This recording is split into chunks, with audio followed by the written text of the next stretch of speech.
Guys, ito na ang aking recipe sa palitaw with peanut. So, yung peanut nga pala guys ay sinangag ko sa walang mantika. At pagkatapos dinurog ko siya. At ito ang aking glutinous rice. Hinaluan ko siya ng brown sugar. Kung ayaw nyo ng matamis na sobra, ay wag nyo nang haluan ng sugar. So, nag-add ako ng food color green para maganda yung kulay. So, hanggang sa i-mix ko siya at gumanda yung kanyang kulay. Eksaktong tubig lang ang ating ilalagay hanggang sa mabuo natin ng bilog-bilog. So guys, huwag nyo kalilimutan i-thumbs up ang aking video at share na rin para sa mga gustong matutong magluto. Ayan, ganyan ang aking ginawa sa glutinous rice. So ang ganda ng kanyang kulay. So binilog-bilog ko siya hanggang sa lahat ay nabilog-bilog. At pagkatapos natin mabilog-bilog lahat ng glutinous rice na ating ginawa ay magpapakulo tayo ng tubig hanggang sa kumulo siya. At ilalagay natin ang mga bilog-bilog na ginawa natin ng glutinous rice bowl. So, napakasimple lang guys. Ang ganda ng kanyang kulay. O, diba? Pwede nyong i-flat kung ayaw nyo naman bilog. At meron nga pala akong peanut at saka sugar na pinaghalo. Yan yung kaninang sinangag ko na peanut. Tapos dinigdig ko siya. Kung wala kayong pang giling, so ipagiling nyo na lang. So, may brown sugar ako nilagay. So, kasi mamaya ipapagulong natin yung ating palitaw dyan. So, ganyan. Diba? Ang sarap yan guys kasi peanut ang ating flavor.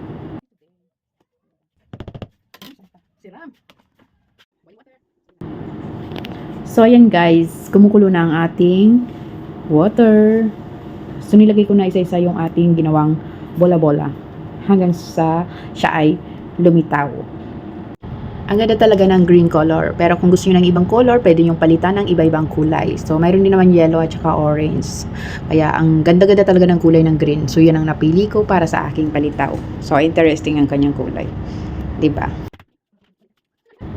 Ayan, unti-unti na siyang lumilitaw. So, ang ganda talaga. So, pwede natin ahunin pag lumitaw na ang glutinous rice bowl. So, ahunin natin siya at ipagugulong natin siya sa peanut powder na may sugar. So, napakabilis lang guys. Ang ganda-ganda. So, pwede nyong i-flat o pwede rin naman ng ibang flavor ang gawin nyo sa inyong palitaw. So, ayun ang aking palitaw na ginawa. Ipapagulong natin siya sa peanut powder with sugar. Magugustuhan niya ng inyong mga anak o pwede rin kayo magbenta pang negosyo.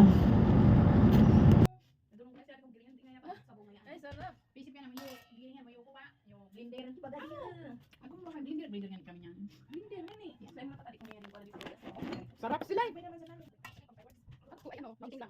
Kung wala yung peanut, pwede rin naman gawin nyo na lang yung coconut with sugar. So, yun talaga ang original, no? Coconut talaga yung nilalagay natin sa palitaw. Pinapagulong natin, tapos lagyan ng sugar. But sa akin, peanut powder. Ayan. Yung peanut, pag pinagiling nyo, syempre, dapat hindi pinong-pino kasi magiging peanut butter siya.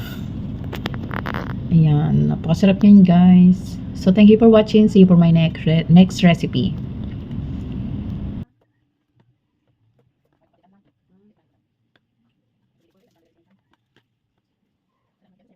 Yummy!